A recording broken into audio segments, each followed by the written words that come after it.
Hi everyone, कैसे हैं आप लोग? एकदम मस्त। मैं सत्यम राज यूट्यूब चैनल द ओनर्स में आपका स्वागत करता हूं। और हम लोग मैट्रिक्सेस का इंट्रोडक्शन पार्ट देख लिए थे। आज हम लोग एक्सरसाइज देखेंगे, एक्सरसाइज 3.1। तो एक एक करके क्वेश्चन हम लोग 12th एनसीईआरटी का सॉल्व करते हैं। देखिए, क्वेश्चन नंबर जो फर्स्ट है ये इंट्रोडक्शन में भी किए हुए हैं, तो यहां भी देखिए एक्सरसाइज कर रहे हैं। क्वेश्चन नंबर फर्स्ट जो है ना, वो एक मैट्रिक्स दिया हुआ है और इसमें बताना है कि मैट्रिक्स गिवन है और इसमें बताना है कि ऑर्डर इस मैट्रिक्स का बताना है।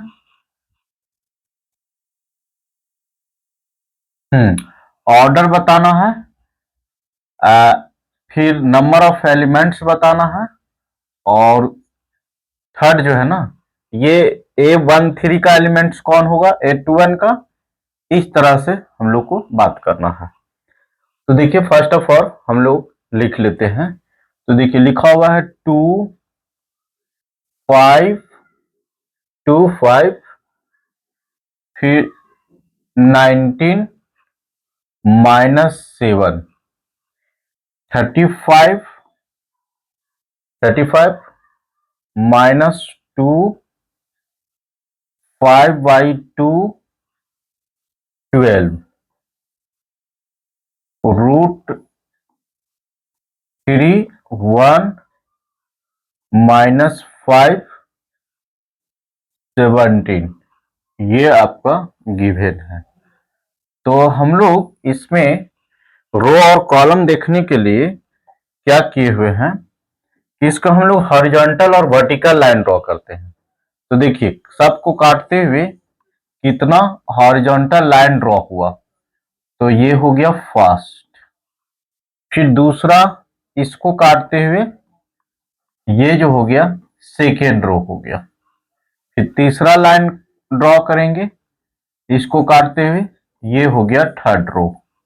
फिर इसी तरह से देखिए, ये इसको इसको इसको काटते हुए ये हो गया C1 और इसको काटते हुए ये हो गया C2 और इसको काटते हुए ये लाइन ये हो गया C3 और इसको ऐसे करते हुए ये लाइन जो हो गया ये हो गया C4। यानी हम लोग ऑर्डर की बात करें, क्योंकि पहला जो कह रहा है ना वो फर्स्ट में ऑर्डर ऑफ मैट्रिक्स यानी ऑर्डर की बात कर रहा है।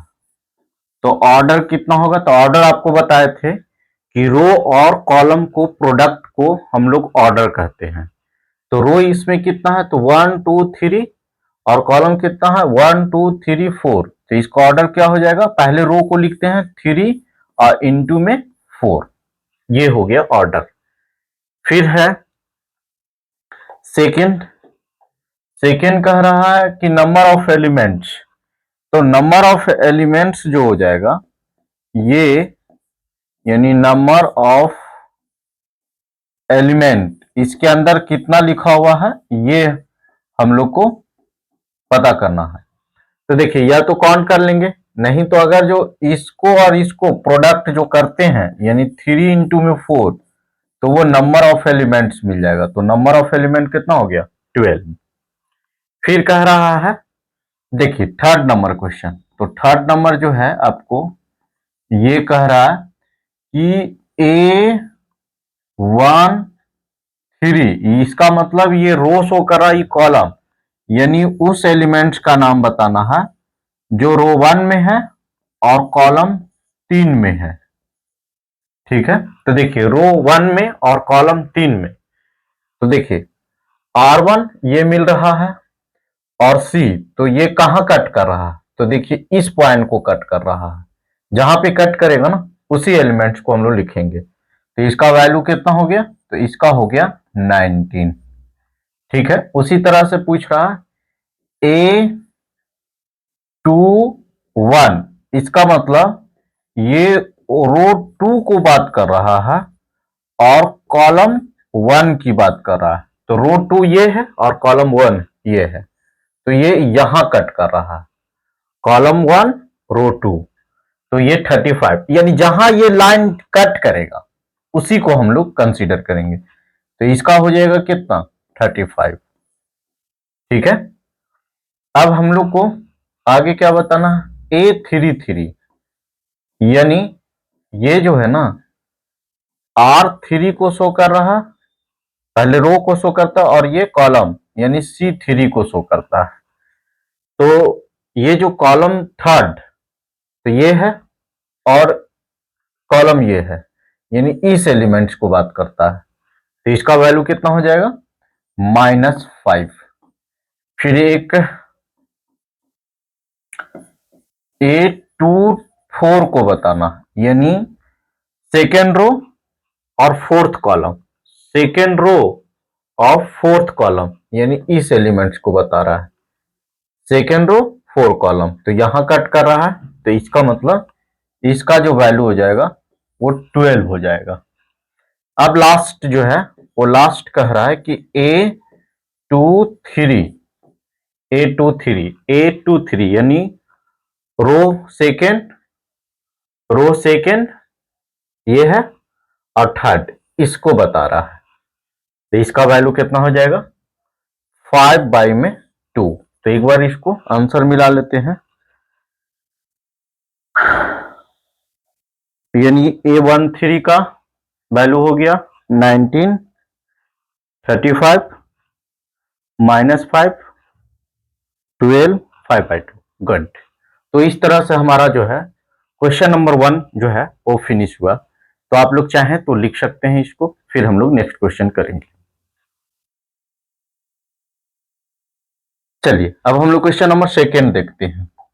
देखिए क्वेश्चन नंबर 2 कह रहा है कि इफ ए मैट्रिक्स, थोड़ा सा लिखा हुआ शायद आप लोग को पता नहीं चल रहा है, लेकिन देखिए ये इफ ए मैट्रिक्स 24 एलिमेंट्स, तो what are the possible order, यानी ऑर्डर इट कैन हैव, यानी देखिए कोई ऐसे करके और एक मैट्रिक्स है जिसमें 24 एलिमेंट है, इफ ए मैट्रिक्स है 24 एलिमेंट्स, तो देखिए इसका मतलब कि ये नहीं पता है कि ये इसका पोजीशन कैसे है, तो इसको हम लोग 24 एलिमेंट्स को नाम नहीं बताया, बस खाली कह दिया है कि 24 आवर, तो उसको हम लोग कैसे कैसे रिप्रेजेंट करते हैं, तो पॉसिबल ऑर्डर जो हो जाएगा वो देखिए कैसे हम लोग लिखते हैं, पॉसिबल ऑर्डर। तो इसमें क्या करेंगे पॉसिबल ऑर्डर कि पहले 2 रो बनाएंगे और 12 कॉलम, तो 24 हो जाएगा।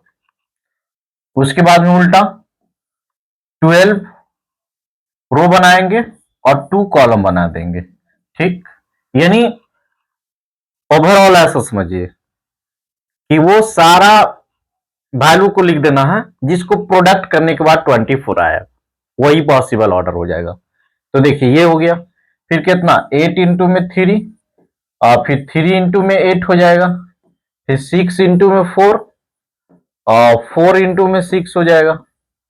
ठीक है, यानी इसका भी 24 आ गया। और कोई आता है देख लीजिए, 6 लिख दिए, 8 लिख दिए, 12 लिख दिए, तो इसका पॉसिबल ऑर्डर क्या हो गया। अच्छा एक और हम लोग लिख सकते हैं कि 1 इंटू में 24, ठीक है, और 24 इंटू में 1, ऐसे भी लिख सकते हैं।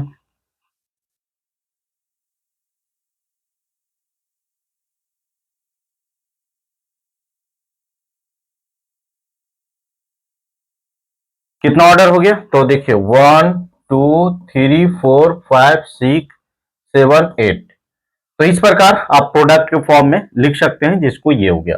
अब उसी प्रकार कहना है कि ये 13 को कैसे लिखे, तो 13 को लिखने के लिए क्या करेंगे, यानी इसमें हम लोग 24 को लिखे थे, अब हम लोग 13 को कैसे लिखेंगे ये चीज। हाँ, 13 को लिखने के लिए क्या करेंगे कि बस वैसे ही कि किसको, तो 1 इंटू में 13 लिख सकते हैं। अब फिर 13 इंटू में 1 लिख सकते हैं। तो यही हो गया इसका पॉसिबल ऑर्डर।